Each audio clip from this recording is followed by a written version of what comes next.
Right away from there, Nsukka, Enugu State, where the management of University of Nigeria Nsukka has banned all social activities on its campuses extending beyond 6 p.m. following a recent stabbing incident that led to the death of a businessman, a guest at a bonfire. Now, the directive was contained in a statement signed by Eyewitnesses, the acting public relations officer of the university. The victim, identified as Chiebonam Eze, popularly known as Power Autos, was attending a bonfire night party organized by the Department of Archaeology, Faculty of Arts, when the tragedy occurred on Friday night. Trouble reportedly began after a Mercedes-Benz GLK SUV owned by Eze scratched another vehicle at the venue.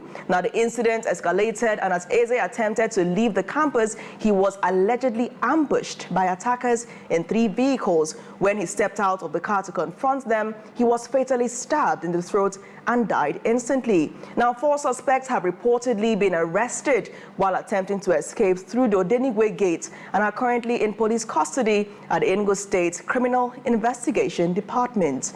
Quite a tragedy. We've seen so much coming from UN of late, and some of this news is not too pleasant. Oji, how do you feel about this incident?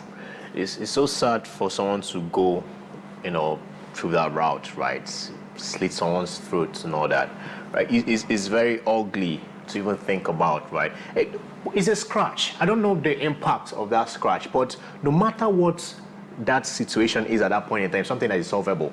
You go to the panel beaters and they get it fixed. It's just a matter of conversations. I'll pay, I'll fix. I don't know what ensued, the kind of conversation, the confrontation and all that. That could actually also have led to what happened, right? But then again, it's not the reason why you would take a life that you don't give, right? It is great that the security, the school security came to douse the situation at first. They could have just let it go and die off that way. Boom, you guys are coming back to, get this guy killed. I mean, it's so sad. Like, when I heard this story, I'm like, in this present time and day, people are still not knowing how to manage their anger.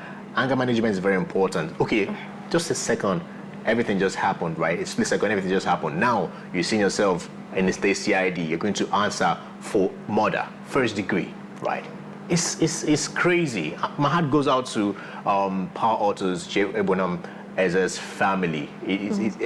To hear that your family member, left the world in this way is so ugly and unpleasant. And please, we have to call to our conscience, right? A split second of anger could lead you to something that you can never ever come out from. Now, these guys, the 4 of them are being held in the state CID. What's their fate at the end of the day? There's a murder. Somebody is in the morgue right now, and everybody knows that these guys killed this guy.